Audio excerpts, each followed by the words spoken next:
de Swiss Med Culture qu'avec notre invité de ce soir, le président Adolphe Ogi.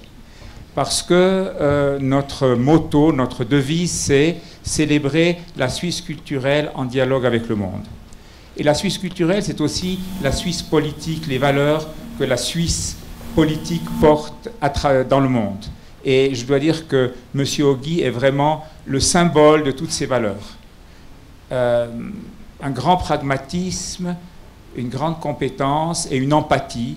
Et pendant toutes les années où il a été conseiller fédéral et président, il a non seulement beaucoup travaillé pour la Suisse, mais surtout représenté la Suisse avec une empathie tout à fait extraordinaire. Il a réussi parce que l'un des principaux, je dirais les principales tâches d'un conseiller fédéral, c'est de créer les relations de confiance avec les gouvernants de ce monde. Et il l'a fait, je dirais, mieux que la plupart, que beaucoup, mieux que beaucoup. Et voilà. Bon, et je veux dire que notre autre, Madame Calmiret, là aussi, est dans la même ligue. Est dans la même ligue, voilà. Elle est tout à fait dans la même ligue. Et donc, c'est un très grand plaisir de l'accueillir ce soir, d'autant plus qu'il vient de fêter ses 80 ans.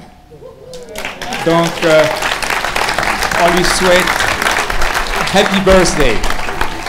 Happy birthday to you. Happy birthday to you.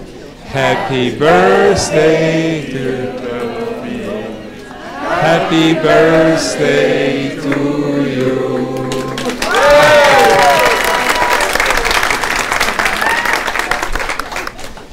Donc vous voyez la popularité dont jouit Monsieur Ogi. Donc je n'ai pas besoin de le présenter. Pour les Suisses le connaissent tous très bien. Pour les non-Suisses, je répète simplement qu'il a, pendant ces années au gouvernement, travaillé dans beaucoup de domaines, mais notamment pour tout ce qui est le transit alpin par le train. Ça a été vraiment le tunnel du Gothard et tout cet immense travail que la Suisse a fait en tant que pays au cœur de l'Europe. On lui doit vraiment beaucoup de cette réussite. Et dans beaucoup d'autres domaines que je vais pas énumérer, mais peut-être dont on va parler avec lui et Louisa. Sans plus tarder, je laisse la parole à Louisa, que je remercie, et à mon ami Adolphe Ogi. Voilà, bonne soirée.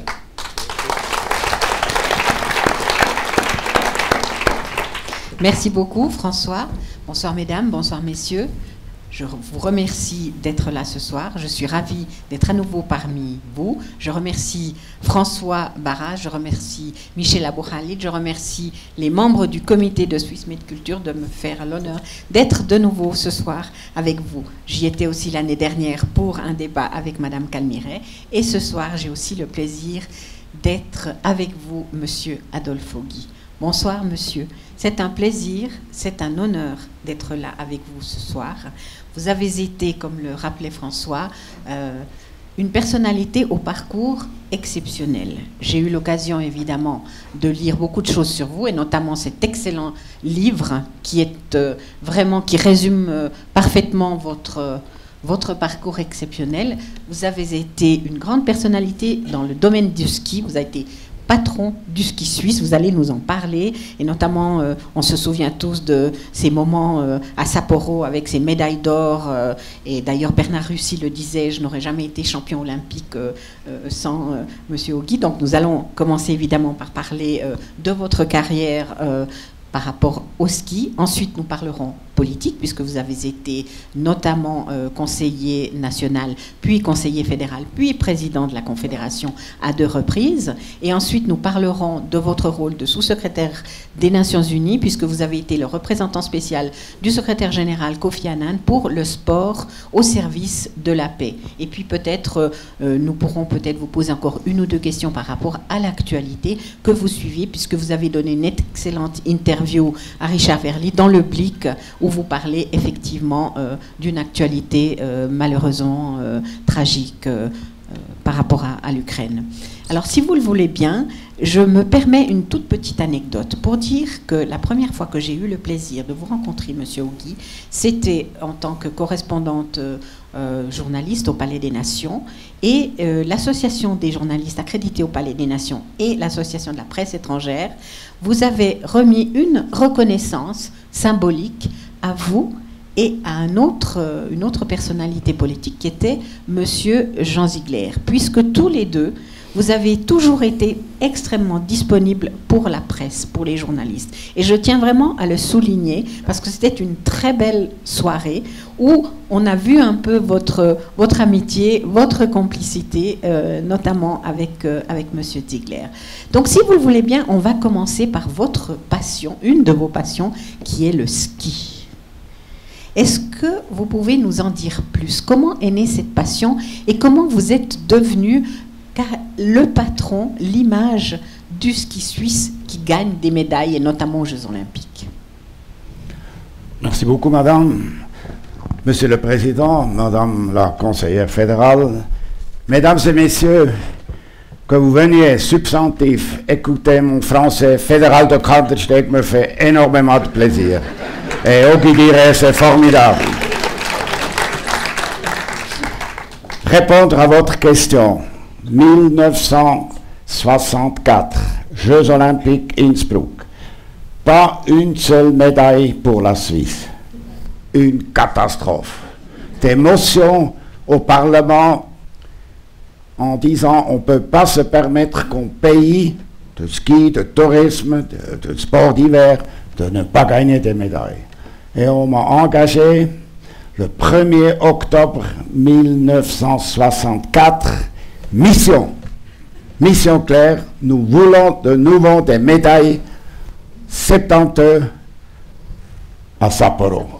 Sapporo, loin d'ici. Jamais il y a eu des compétitions Coupe du Monde, Jeux Olympiques, jamais.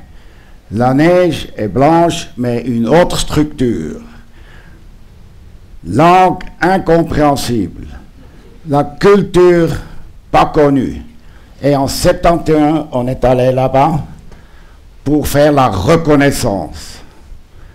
On a fait plus que 250 essais de fartage. On a analysé tout. Par exemple, il y avait partout une sorte de yogourt gratuitement. Le médecin a analysé ce yogourt et on a défendu de toucher ce yogourt en 72. Eddie Hauser, valet de Gonge, 4 fois 10 km relais. Il bat le champion olympique de 15 km 3 jours avant pour la médaille de bronze au relais. C'était sensationnel. Moi, je suis allé tout près de ce Sven Åke Lundbäck qui était champion olympique. Et j'ai dit, pourquoi Eddie Hauser te bat? Toi, tu es pourtant champion olympique. Vous savez ce qu'il m'a dit? I had too many yogurts, I was ill. Il a bu des yogurts, et il était enrhumé. Il ne pouvait pas donner sa meilleure performance. Alors, nous, on était en 71, peut-être encore un autre exemple. En 71, on a fait le voyage Zurich, train à Munich, avion Munich, Copenhagen, Anchorage, Tokyo, Sapporo. Ça durait plus que 45 heures. Et moi, j'ai demandé au comité olympique suisse, est-ce qu'on ne pourrait pas faire le voyage Zurich-Moscou et Moscou direct à Sapporo, l'île Hokkaido. Et l'Union soviétique, c'était encore l'Union soviétique, a accepté. Donc avec vol Swissair, on est allé Zurich-Moscou, ça durait 5 heures. Toute équipe a dû sortir, exercice d'armée.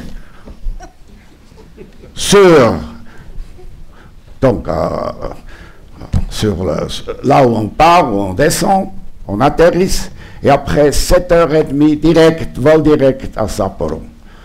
Alors la préparation était mieux que les autres, ça on peut dire. On a même pris en 71 neige avec nous. Bien sûr, c'était l'eau, mais on a laissé analyser l'eau par EPFL de Lausanne pour avoir la meilleure semelle, pour avoir le meilleur fartage, pour avoir le meilleur ski. Si vous voulez gagner à Sapporo, il fallait Rossignol, équipe suisse qui était fabriquée à Bière, tout près de l'EPFL de Lausanne. C'est Russie qui a gagné, Colombin était sur Rossignol, Marie-Thérèse Nadig, 2 médailles d'or sur Rossignol. Pratiquement les Autrichiens, ils n'avaient aucune chance de gagner avec les skis autrichiennes. Voilà. Et après, on a demandé qui est derrière cette préparation. Et malheureusement, heureusement, on a parlé de moi. C'est la raison pour laquelle, en 79, comme candidat pour le Conseil national, liste Lemmental, on ne m'a pas mis sur liste de l'Oberland-Bernois. Position de départ, 21. La surprise, avec un non-cours au GI, on peut faire quelque chose. J'étais Conseil national. Voilà. Alors, avant d'être Conseil national, je me souviens d'avoir lu que Bernard Russi, notre champion olympique, vous trouvait très très exigeant au début. Et je crois que vous l'avez sérieusement remis en place en lui disant pratiquement si tu veux être champion olympique, c'est comme ça et pas autrement. Est-ce que vous étiez vraiment très directif comme ça avec nos champions, ou bien qu'est-ce qui a fait qu'ils ont eu ce plus que les autres n'avaient pas, à part le phare, à part la neige que vous aviez analysée, etc. Qu'est-ce qui leur a donné cette pêche en plus? En ce moment, il fallait de la discipline, il fallait un but. Et si vous voulez que je vous explique, ou je vous raconte cette histoire que oui, vous voulez entendre probablement. Bon. Quand on est entré dans un camp d'entraînement, il y avait toujours une affiche, notre but est Sapporo, médaille. Vous savez, le skieur, il doit faire une performance, il ne peut pas choisir ni le parcours, ni le temps, ni la qualité de neige. On lui donne quasiment l'ordre. Tu pars à 11h45 et il ne peut pas dire j'ai mal au vent, je voudrais partir à 1 heure plus tard ou des choses pareilles, ça n'existe pas. Il faut devoir avoir une concentration optimale pour vouloir gagner la course. Alors, quand on était dans les entraînements, l'organisation devait être toujours parfaite. Donc la piste était préparée, le piquetage était fait, le partage devait jouer, tout. Alors on était une fois à Pontresina. On était à la Galbe, c'est là où vers le col du Bernina. Tout était préparé, on a fait l'entraînement, tout à coup ça commençait à neiger, la visibilité était mauvaise, il y avait du vent, et moi j'ai dit on continue. Parce que le ski, c'est pas dans les halles, c'est dans la nature. Il faut s'adapter à la nature. Il faut savoir gérer la nature. Mais à un moment donné, je me suis dit, c'est dangereux, il faut arrêter là. L'entraînement est rentré dans l'hôtel. J'ai dit, après une demi-heure, il faut sortir. Et exercice physique avec le chef, c'était moi. Alors, après une demi-heure, ils sont venus. Les Roussi, les Colombins, les Trèches, les Matley, les Brookman, pas les filles. Après, j'ai dit, suivez-moi. Et j'ai commencé à courir direction gare de Pontresina.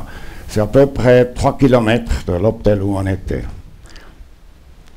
Après 1 kilomètre, j'ai regardé en arrière. Ils ne me suivaient pas.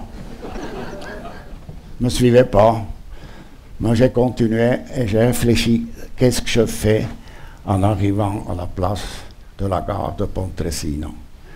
Il y a 2 solutions, je peux dire.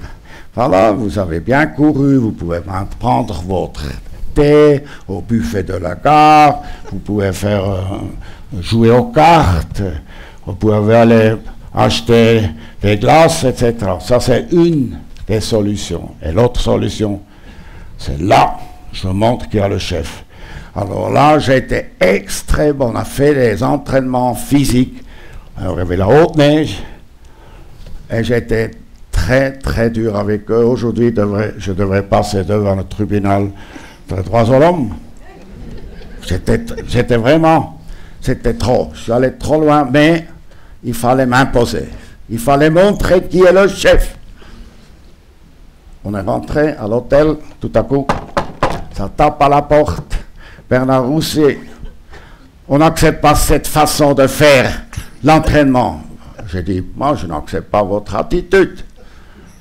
Je n'accepte pas du tout. Si tu veux devenir champion olympique, tu dois rentrer avec cette attitude, avec cette idée de ne pas suivre ce qu'on vous dit de le faire.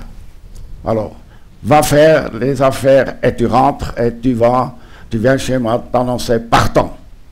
Vous pouvez encore faire ça. Aujourd'hui, peut-être, on n'a pas la compréhension nécessaire. Alors, après 10 minutes, il tape de nouveau à ma porte et dit, je veux devenir champion olympique et je suis prêt à suivre l'entraînement que tu nous organises, avec cette dureté, avec cette discipline. Et je vais faire le nécessaire que les autres, mes collègues skieurs, futurs champions, suivent cette ligne. Et après, dans le livre, il dit, grâce à l'entraînement de Pontresina, je suis devenu champion olympique. Voilà.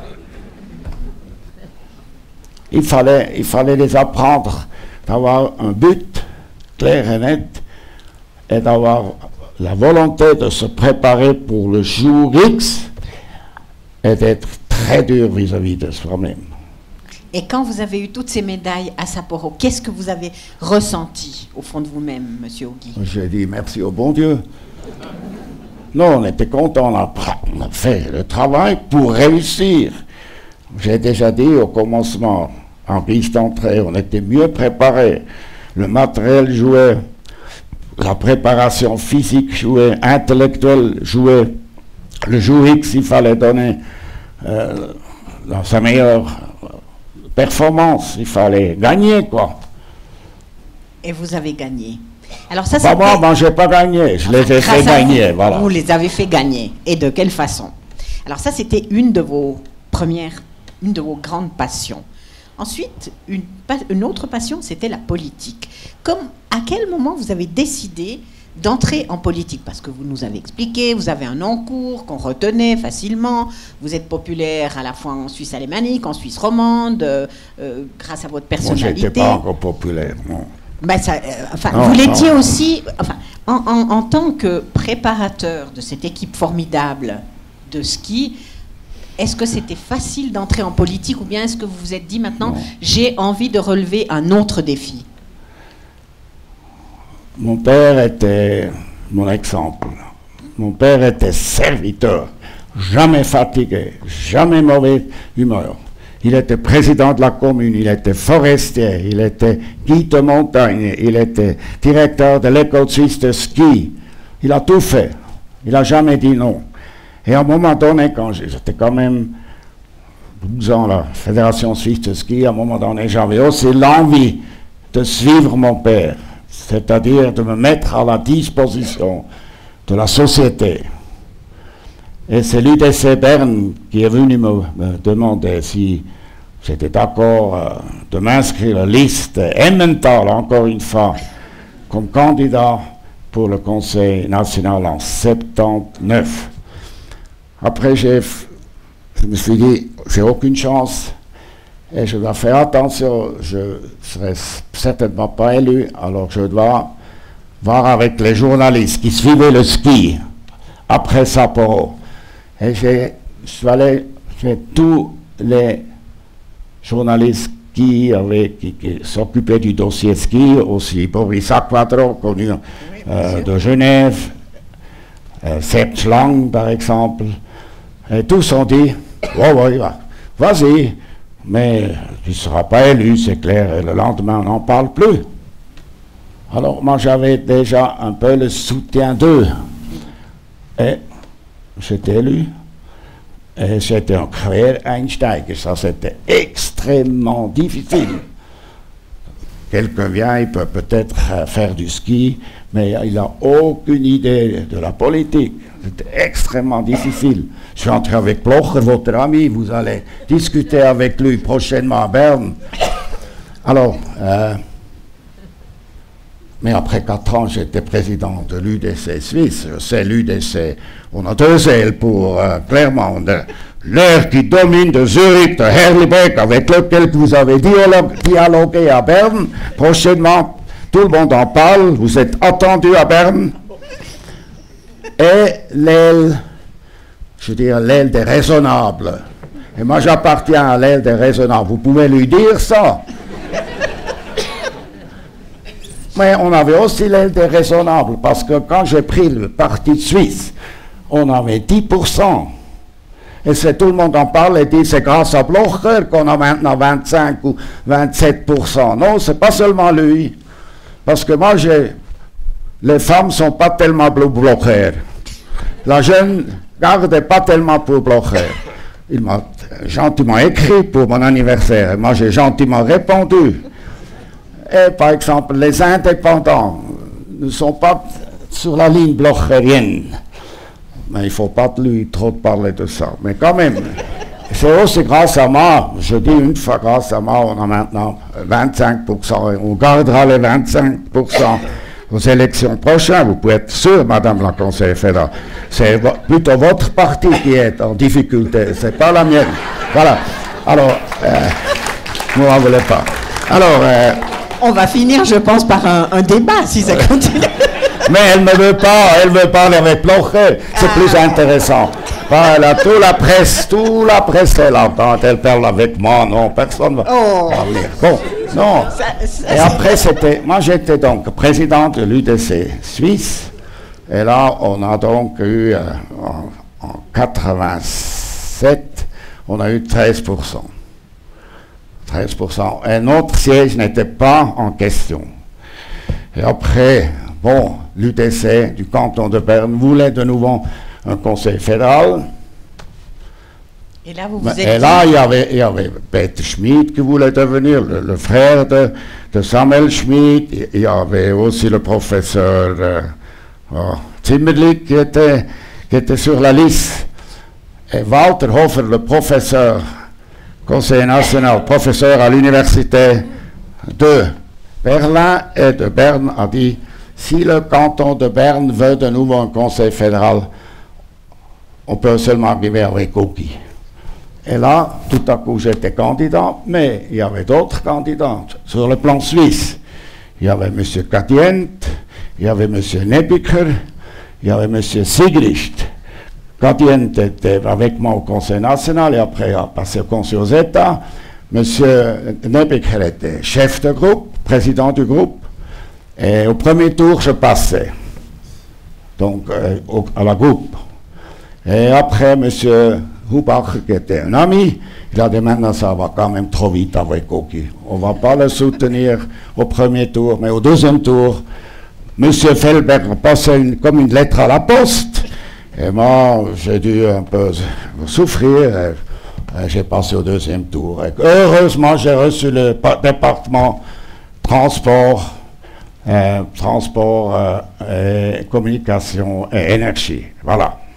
Et ça, c'était un département qui vous convenait. Absolument, absolument. Oh, moi, j'aurais aimé le département des affaires étrangères, mais enfin, non, c'était en ordre comme ça. Mais quand, par exemple, les deux PDC s'entendaient pas, Colère et Coty, et moi j'étais président, j'aurais pu dire, battez-vous, continuez à vous battre, moi je prends le département des affaires étrangères. Toi, tu étais certainement content, tu n'aurais pas dû tellement souffrir comme tu as dû souffrir chez Coty, mais tu as très très bien travaillé. Voilà.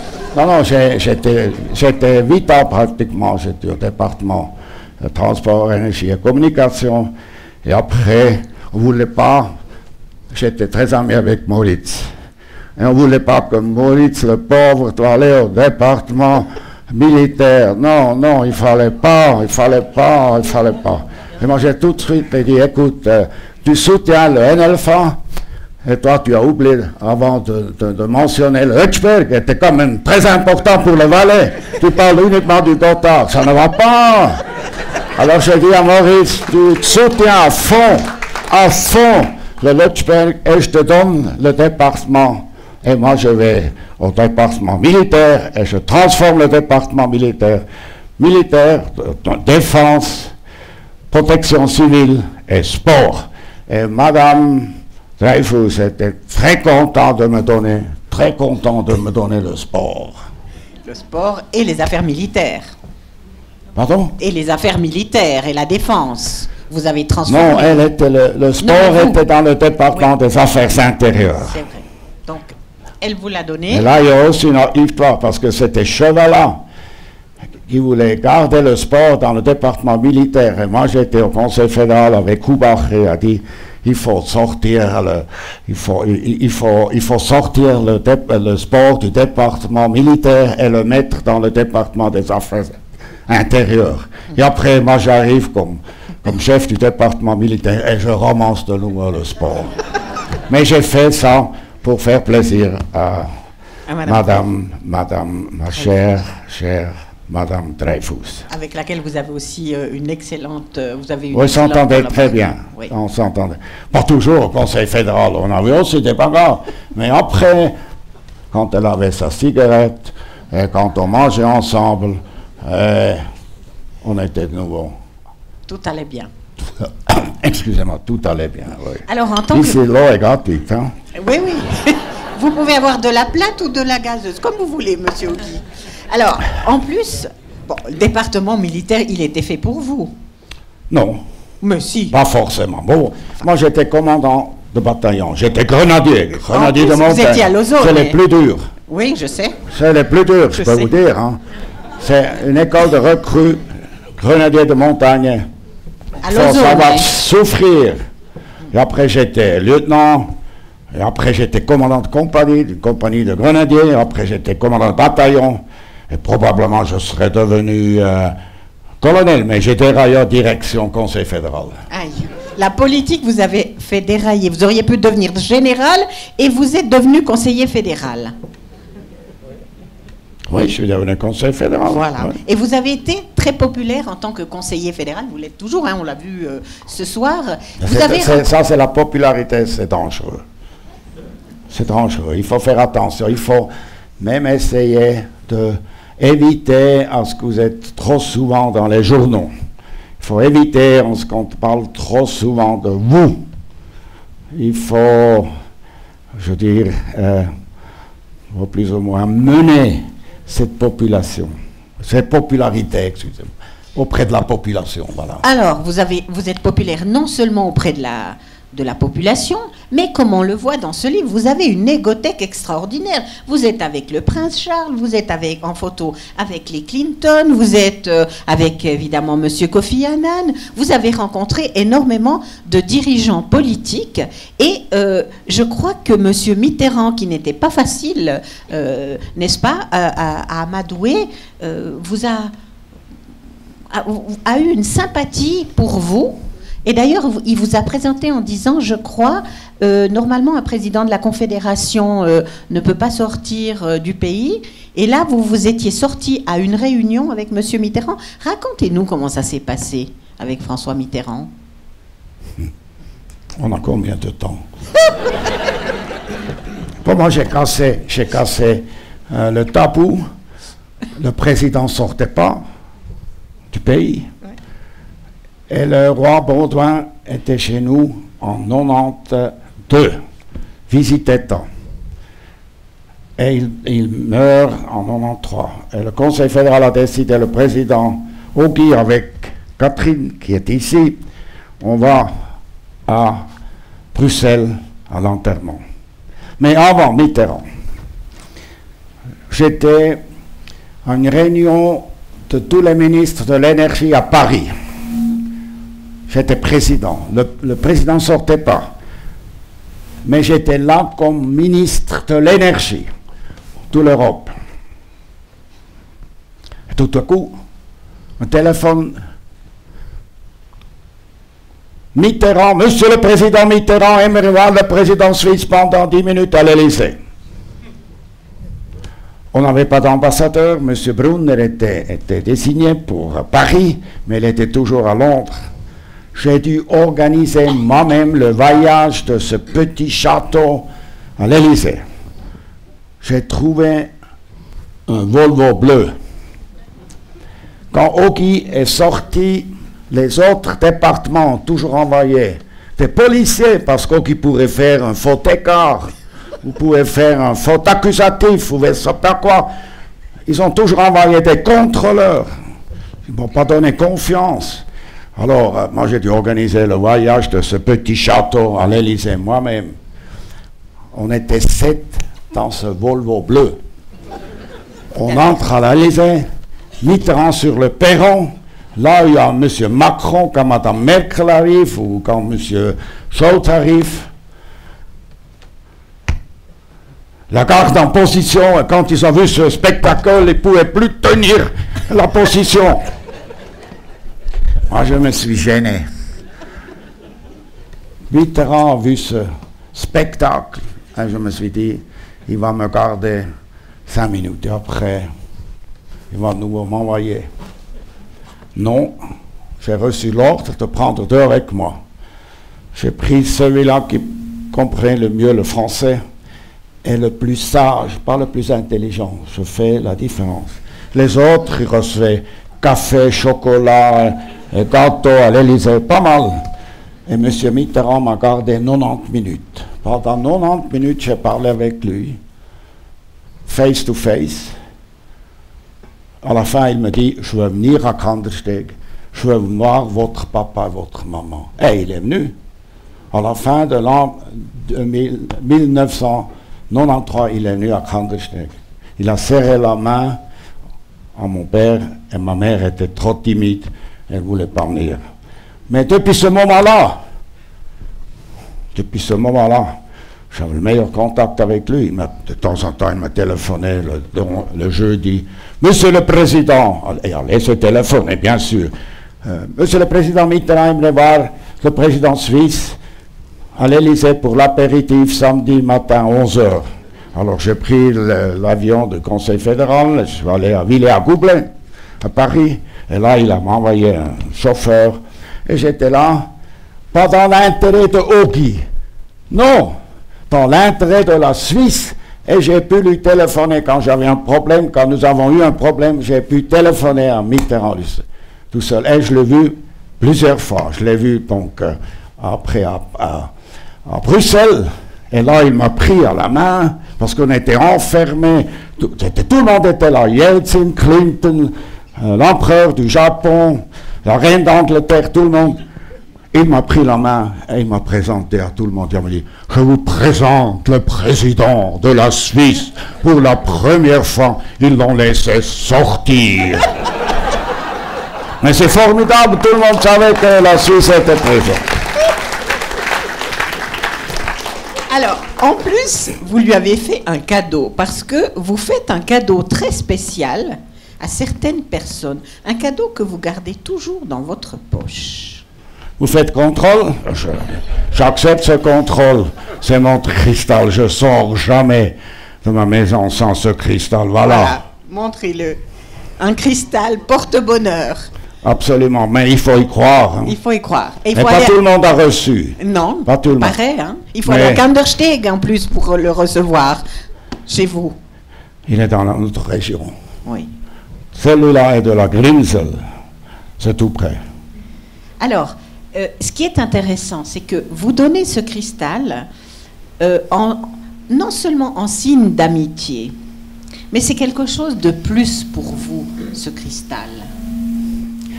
Moi, j'ai sauvé la visite d'État de Jiang Zemin en 1992. Jiang Zemin était fâché parce que ma chère Ruth a trop parlé des droits de l'homme. Elle est allée le chercher, je ne critique pas parce que moi j'ai beaucoup de sympathie pour elle. Elle est allée le chercher à Genève au lieu de montrer cette formidable chemin de fer qui va de Genève le long du lac à Berne. Elle a toujours parlé oui, des droits de l'homme, des problèmes. Et à Berne, ils ne voulaient pas accepter que la garde militaire qui était là, ils ne voulaient pas les accepter parce que sur les toits, il y avait la démonstration, j'en parle pas. Et le soir, on était au Stadtparlament, une grande table de 90 personnes. Notre représentant du protocole, le chef du protocole, l'a emmené Jan Zemin à la mauvaise place. Il a dû tourner autour de la table et moi j'étais vice-président à côté de lui. Et quand il est assis, il a dit « At home, this man would be sacked immediately ». Oui. Et après, chez Ruth, à nouveau parlé des droits de l'homme, et à un moment donné, Jan Zemin a dit « I'm leaving ». Et moi j'étais à côté, et je l'ai pris, et j'ai dit « You are not leaving ». Et après il m'a dit « Donnez-moi quelque chose pour écrire ». Et en 10 secondes, j'avais une feuille de papier, un stylo, et il a commencé à faire un dessin. Et quand il s'est calmé un peu, cooling down period était over, je lui ai donné le cristal. J'ai dit, écoute-moi, je ne m'excuse pas pour ce que Madame Dreyfus a dit, Madame la Présidente. Je m'excuse pour la faute de notre chef de protocole. Prenez ce cristal. Le cristal vous apportera bonheur et chance. Et là, il s'est calmé. Et une année après, j'étais chez lui, à Pékin. Et il m'a fait des reproches parce que j'avais seulement 2 heures pour lui. Je devais continuer direction Australie pour les Jeux Olympiques d'été. Mais on a dialogué. Il a dit I forgot everything what happened in Switzerland a year ago. Je dis est-ce que vous me dites la vérité? Est-ce que vous permettez que je téléphone directement à Ruth Dreyfus parce qu'elle est peu concernée encore ce qui s'est passé? Prenez le téléphone et depuis son bureau, j'ai téléphoné à Ruth Dreyfus. Jan Zemin a oublié tout. Et on savait les deux que les Chinois, ils n'oublient jamais quelque chose. Ils ont mémoire d'éléphant. Et au Conseil fédéral, quand j'ai quitté, j'ai donné à chacun un cristal et j'ai laissé venir tout le monde chez moi. Je les ai invités à manger à Kandersteg. Je ne les ai pas allé donner le cristal à eux. Chacun, même Pascal Couchepin a dû venir et comme à la messe, il a pris son cristal. Voilà.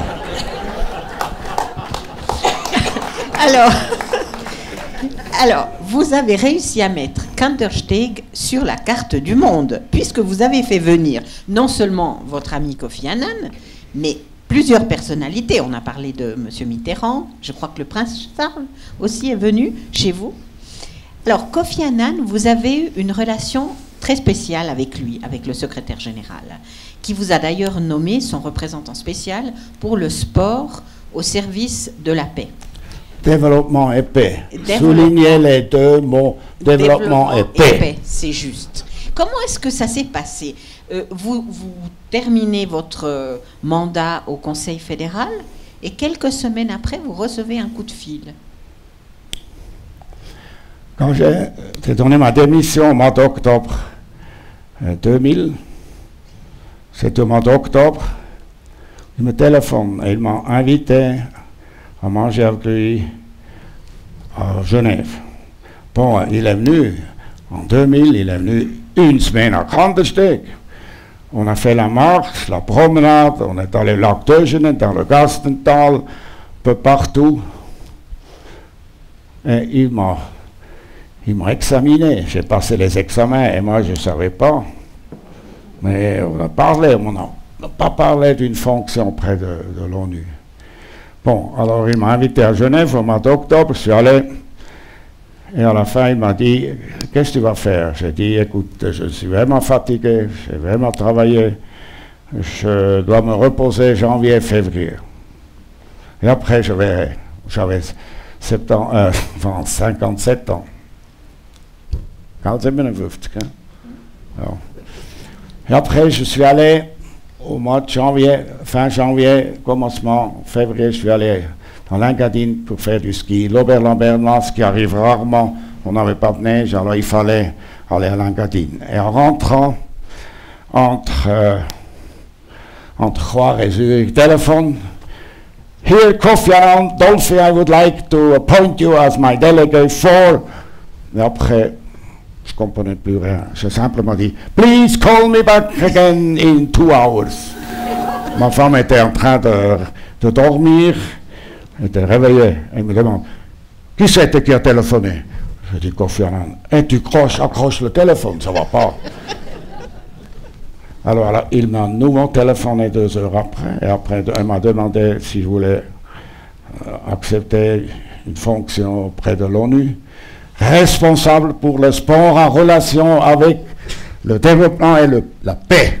Si nous voulons créer un monde meilleur, il faut les politiciens, il faut les leaders économiques, scientifiques, religieux et spirituels, et il faut la jeunesse. La jeunesse aujourd'hui sont les leaders de demain. Et le sport, c'est la meilleure école de vie. Dans le sport, j'apprends à gagner sans penser que je suis le meilleur. Dans le sport, j'apprends à perdre sans penser que c'est la fin du monde. Chaque enfant entre 7 et 15 ans devrait avoir la possibilité de faire des fautes. Ou vous pouvez faire des fautes sans que ça ait des conséquences pour la vie professionnelle. Le football, le carton rouge, Monsieur Serrault, le carton rouge, ton fils, ça, c'est naturellement une punition, mais ça n'a pas de conséquences pour la vie professionnelle. Et Kofi Annan m'a dit, il faut partout dans le monde expliquer que le sport, c'est la meilleure école de vie. Sport ist die beste Lebensschule. Sport is the best school of life. Les Africains ont compris, les Asiatiques ont compris, l'Amérique du Sud a bien compris, mais l'Europe, Madame la conseillère fédérale, et la Suisse n'a pas très bien compris. C'est la raison pour laquelle on a perdu cette position à l'ONU. Les Allemands, Madame Merkel voulait après cette position. Et ils ont eu cette position. Et maintenant, le comité olympique international a dit à l'ONU, actuel secrétaire général, donnez-nous, à nous, comité olympique, cette position. Le comité olympique n'est pas tellement bien reçu partout dans le monde, mais l'Union a une position forte, responsable, une position acceptée. Alors pendant 7 ans, j'ai essayé de faire passer ce message, et je dois encore une fois dire, en Europe, bon, j'ai quand même fait faire passer une résolution. Oui. J'ai proposé en 2002 à l'UNESCO, à Paris, l'Assemblée générale, une résolution. Moi, j'avais le plein pouvoir de Kofi Annan. Et au mois de novembre, 170 États à l'Assemblée générale des Nations unies à New York, cette résolution en faveur du sport en relation avec développement et paix a passé. Et dès ce moment, j'avais donc une base pour faire mon travail. Et malheureusement, après, Madame Metzler aurait bien pensé a pu prendre cette position, mais là, on n'avait pas le soutien. Voilà. Et les Allemands voulaient ce poste absolument. C'est une chance pour la Suisse. Alors, cette chance pour la Suisse, vous l'avez incarnée. C'est ce qui vous a rendu encore plus populaire, non seulement en Suisse, mais... Non, en Suisse pas. Au contraire, ils ont Rogi, il gagne $1 par semaine. C'était déjà trop. La commission de gestion a fait une analyse. Combien? Parce que combien j'avais, je crois, pour les dépenses de voyage. Vous m'avez donné, merci beaucoup encore une fois, vous m'avez donné 70 000 pour les voyages, c'était tout. J'avais pas de salaire. Bon, on a une bonne pension, on peut vivre, n'est-ce pas?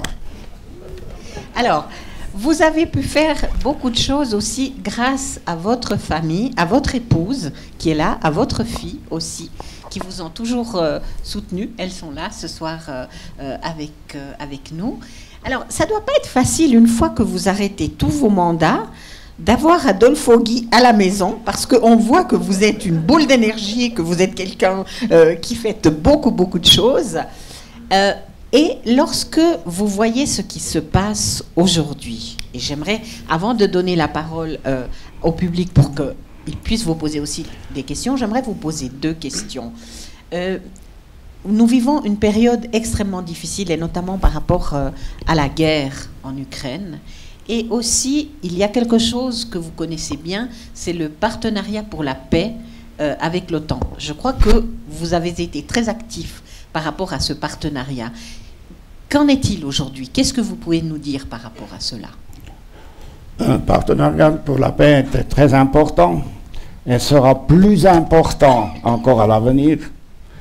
Et on ne peut pas entrer à l'OTAN, ça ne va pas. Mais on doit trouver une solution.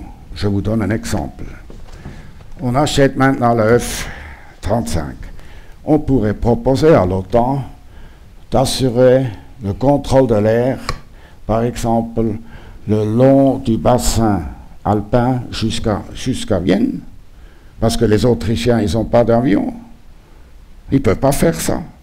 Et nous, il ne faut pas toujours demander, il faut aussi réfléchir, qu'est-ce qu'on peut donner. Alors, le partenariat pour la paix aura une grande importance, et il faut maintenant réfléchir, qu'est-ce qu'on peut faire, qu'est-ce qu'on peut donner à l'OTAN pour assurer notre sécurité. Et maintenant, vous allez encore... Alors, ça ne va pas contre la neutralité, au fond, de la Suisse. Madame Calmiret a écrit un livre très intéressant où elle met justement aussi l'accent sur la question de la neutralité. Qu'en pensez-vous? Est-ce que cette proposition que vous faites, elle ne va pas à l'encontre de la neutralité? Non, mais en ce qui concerne la neutralité, donnez la parole à Madame, Madame Calmiret, elle est spécialiste. Là. Moi, je ne suis pas... Moi, je dois dire, on peut rester neutre, mais il faut accepter les sanctions vis-à-vis de Poutine. Moi, je ne parle pas de la Russie. Je fais une différence entre Poutine et Russie. Vis-à-vis de Poutine, il faut accepter les sanctions. Ça, c'est évident. Et là, on peut garder la neutralité. Et par rapport Mais le collègue de Mme Calmiret va maintenant faire une initiative. Il peut la faire. Et le peuple va trancher à la fin. C'est une bonne chose que M. Blocher peut-être propose une bonne chose. Il faut toujours être un peu... il faut réfléchir ce qu'il fait.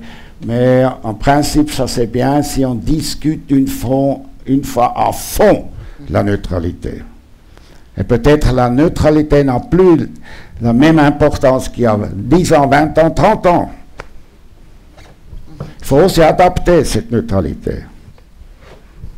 Et maintenant... Et par rapport à l'Ukraine, cette tragédie de ce qui se passe... Tragédie totale. J'ai proposé dans le Blick que vous venez de mentionner que le pape va à Dombrach et invite Poutine et Zelensky.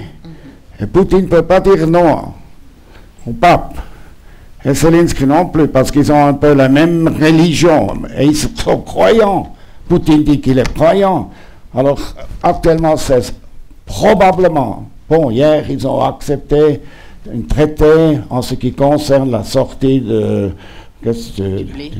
blé. Mais pour le moment, je pense qu'il y a une seule personnalité. C'est plus le secrétaire général des Nations Unies. Non, il était à Moscou. Il est rentré sans quelque chose. Il était à Kiev. Rien ne s'est passé. Alors, peut-être la personnalité qui peut faire quelque chose à côté de Mme Calmiret, c'est peut-être le pape. Alors, est-ce que pour le pape, au fond, ce ne serait pas contre-productif d'aller dans le Donbass, qui est quand même une région, disons, compliquée, disons ça comme ça maintenant? Est-ce que ça ne le mettrait pas en porte-à-faux par rapport à la situation actuelle dans le Donbass? Il faut arrêter les combats. Ça, c'est la chose la plus importante. Ça, il faut essayer d'arrêter. Et ceux qui pensent que la Suisse aurait pu faire le négociateur ou sur notre terrain faire, non. La Suisse n'a pas la position de la Turquie. La Turquie est engagée en Syrie. La Turquie est engagée au Liban. Non, pas au Liban. Libye. La Turquie veut partout maintenant s'engager parce que Erdogan a besoin de se mettre en évidence. Et il a quand même réussi hier à ce que les deux, c'est-à-dire l'Ukraine et la Russie, ont signé un contrat en ce qui concerne la sortie de la blé qui est de telle grande importance. Alors la Suisse n'a pas cette position sur le plan international actuellement parce que il faut bien voir les choses comme ils sont. La Turquie, elle est placée, elle assure la sortie de la mer Noire. Et elle est bien positionnée pour peut-être avoir, disons, un effet direct vis-à-vis de la Russie et vis-à-vis de l'Ukraine. Mais est-ce qu'un jour, la Suisse ou Genève, peut-être, pourront redevenir bien sûr, une place où ils peuvent négocier? Il faut garder la position, il faut essayer de garder cette position, et cette position neutre nous donne cette position qui est importante, mais il faut aussi voir, vous savez, dans la politique, il y a the window of opportunity, des portes qui s'ouvrent pour des projets, pour des idées. Et cette porte se ferme. Actuellement, cette porte est plutôt fermée, mais elles peuvent s'ouvrir de nouveau. S'il y a un cessez-le-feu. Est-ce que vous êtes d'accord que nous prenions quelques questions du public, Monsieur Ogi? Oui, bien sûr. Parfait. Merci. Bonsoir, Monsieur le Conseiller fédéral. En rapport avec l'Ukraine et la Russie, ayant lu beaucoup de prophéties, vous ne pensez pas que notre pays devrait redynamiser un peu notre réduit national? Partiellement au moins. Militairement. Militairement. Je pose la question. Oui. En tout cas, il faut renouveler, relancer l'armée. Il faut acheter les avions, c'est nécessaire, parce que actuellement, on est, même le chef de l'armée, M. Susse, a dit, la Suisse actuellement pourrait se défendre pendant 2 semaines. Non, ça ne va pas. Vous perdez toute la crédibilité, même la crédibilité politique. Il faut prendre l'armée au sérieux. Est-ce que j'ai répondu à votre question? Peut-être en slalomant un peu, mais j'ai clairement dit oui. Mais ce retrait dans la réduit, non, ça c'est pas possible. Bonjour Monsieur Ogi. J'aimerais avoir votre avis, parce que je sais que vous étiez très impliqué pour Sion 2006, et j'aimerais avoir votre avis à propos des futurs championnats du monde qui vont se dérouler à Crans-Montana. Est-ce que vous allez avoir une activité particulière pour pousser cet événement voilà. Je n'ai pas d'activité particulière, mais je félicite Crans-Montana d'avoir eu les Jeux. Ça, c'est formidable. Et là, il faut utiliser le mot formidable. Maintenant, il faut commencer le travail et il faut que ce soit une réussite. Et moi, je suis persuadé, aussi bien pour Crans-Montana, pour cette belle station, que pour le ski suisse. On a parlé de beaucoup de choses ce soir, mais j'aimerais savoir un peu l'amour que vous portez pour Crans-Montana, qui date bien avant que votre fille s'y établisse. Je me souviens d'un formidable discours du 1er août que vous aviez fait ici à Montana, si vous pouvez nous dire quelques mots sur Crans-Montana. Première réponse, la réponse la plus importante. Ma fille, avec mon beau-fils, s'est installée à Crans-Montana. Qu'est-ce que vous voulez de plus? Alors maintenant, je suis avec mon cher mon fils Sylvain et surtout avec ma fille. J'ai perdu mon fils. J'ai plus de fils. C'est la chose la plus importante, le pire qui puisse vous arriver. J'ai ma fille. Et moi j'aime ma fille. C'est la raison pour laquelle j'aime aussi Crans-Montana. Et je suis souvent sur le plateau. J'étais toujours, parce que j'étais directeur général de l'Intersport, j'avais des magasins de sport ici, j'étais pas en 87 quand vous avez eu les champions du monde, j'étais déjà à l'Intersport, et au Conseil fédéral, Conseil national est en train de devenir Conseil fédéral, mais je viens avec grand plaisir, et je parle avec mon cœur, je viens avec plaisir toujours à Grand-Montagne. C'est jamais un must, c'est toujours un plaisir. Voilà, est-ce que j'ai répondu clairement à votre question?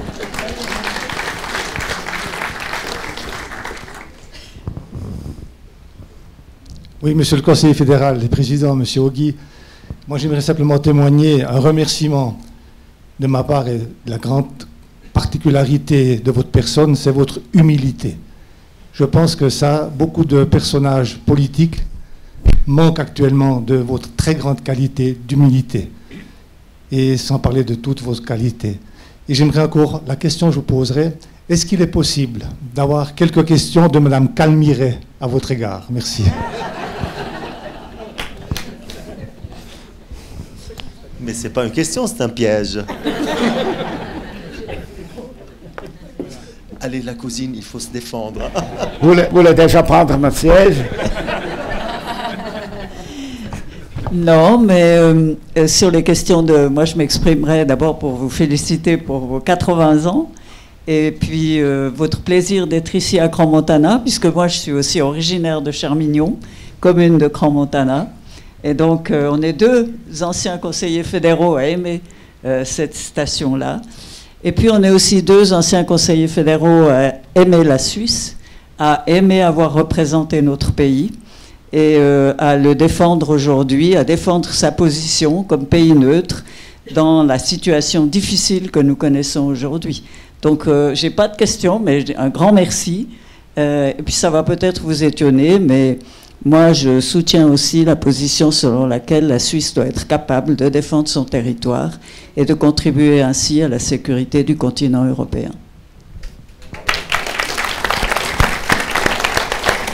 Bonsoir, monsieur le conseiller fédéral. Quel est, à votre avis, le défi majeur que notre pays doit affronter ces 5 prochaines années ou 10 prochaines années? Pour moi, le défi le plus important, c'est de trouver un arrangement avec l'Union européenne. Il ne faut pas entrer, mais il faut trouver un modus vivendi avec l'Union. Si vous permettez de négocier 7 ans avec l'Union pour un accord cadre et terminer ces négociations d'un jour à l'autre, c'est inadmissible. Comment, je le dis aussi à Blocher, que vous sachiez, comment vous voulez qu'eux, ils ont encore une compréhension pour nous? Monsieur Macron est fâché, il n'a pas voulu recevoir le président Parmelin. Dans le gouvernement allemand, il faut bien se rendre compte, ceux qui dirigent maintenant, ce sont tous des gens du nord de l'Allemagne. Ils n'ont aucune compréhension, aucune sensibilité pour la Suisse. Ils ne connaissent même pas l'histoire suisse.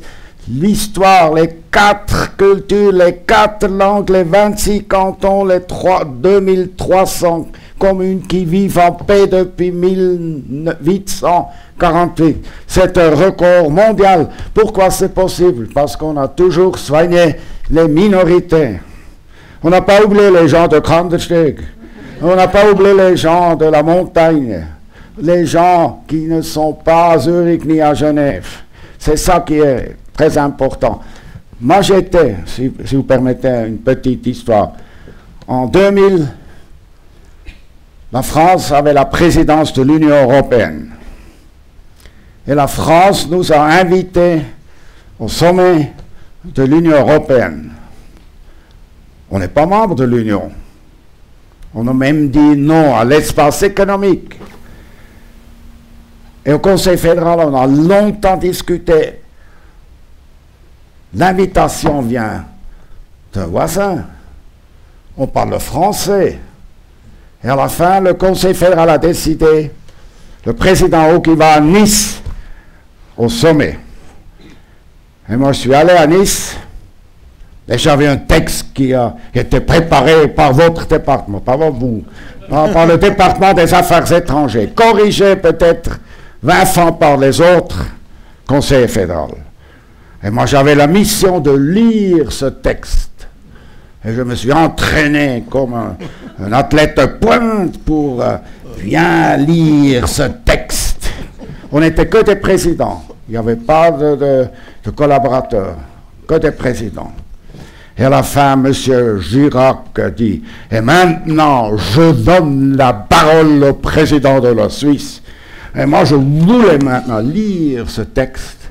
Et M. Prodi, qui était président de la commission à côté de moi, dit « Ah, les Suisses, ils veulent toujours des avantages et des exceptions. » Je me suis fâché. J'ai mis le texte à côté. J'ai dit, Monsieur le Président, Mesdames et Messieurs les Premiers ministres, Messieurs les Chanceliers, Monsieur Prodi, ici à côté, pense que les Suisses veulent toujours avoir des avantages et des exceptions. Je vais vous expliquer l'histoire suisse. Et en français fédéral de Kandersteg, sans papier, j'ai expliqué l'histoire suisse. J'ai donné quelques informations sur nos finances, sur notre économie, sur notre sécurité, sur notre relation étrangère, etc., etc. Tout le monde est sorti. Personne n'est allé sortir, aller laver les mains et faire d'autres choses. Et à la fin, quand j'avais terminé, quelqu'un dit « Et maintenant, nous devons ce que nous devons faire. Nous devons adhérer à la Suisse. » L'Union européenne devra adhérer à la Suisse. Et le plus important dit, mesdames et messieurs, la Suisse a fait en 1848 ce que nous essayons de faire avec l'Europe aujourd'hui. La Suisse est un exemple. Ah ben, j'avais la confirmation, ils ont bien compris mon français fédéral de Kandersteg. Et on avait la paix, entre guillemets, pendant quelques années.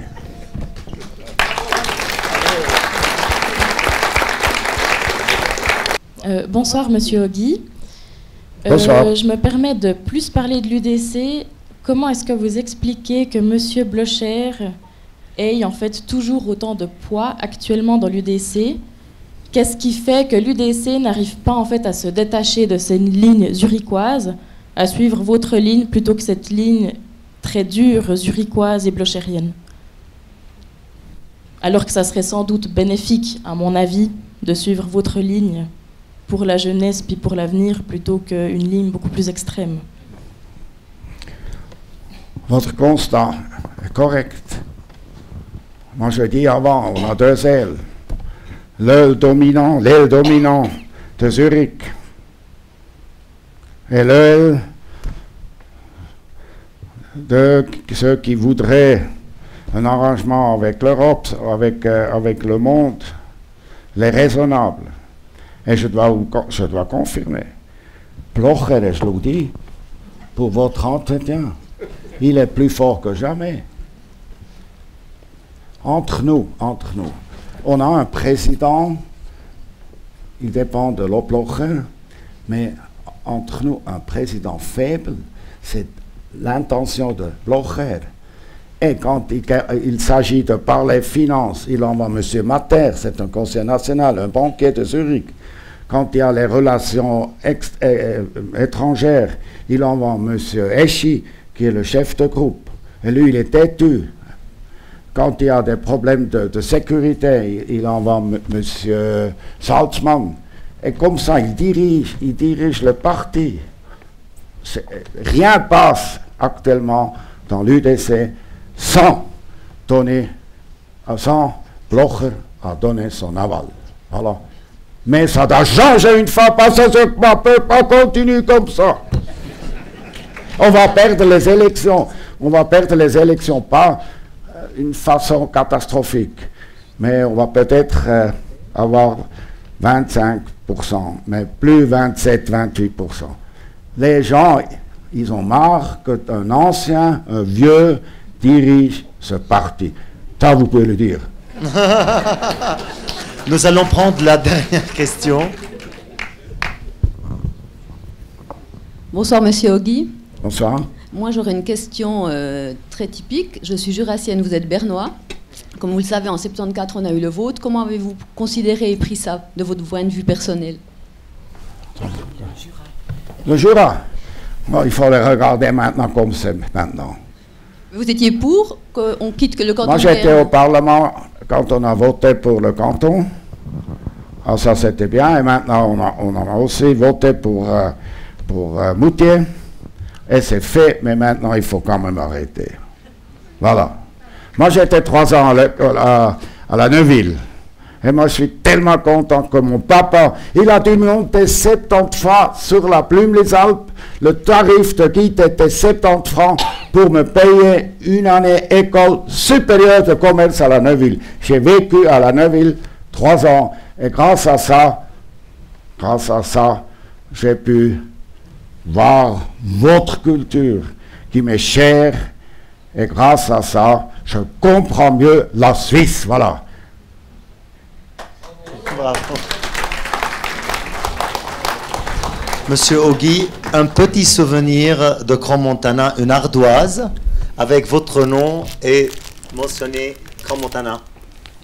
Vous voyez, Crans-Montana, je le porte à mon cœur. Merci beaucoup. Merci, mesdames et messieurs. Merci, Michel. Merci, François. Merci, monsieur le conseiller fédéral.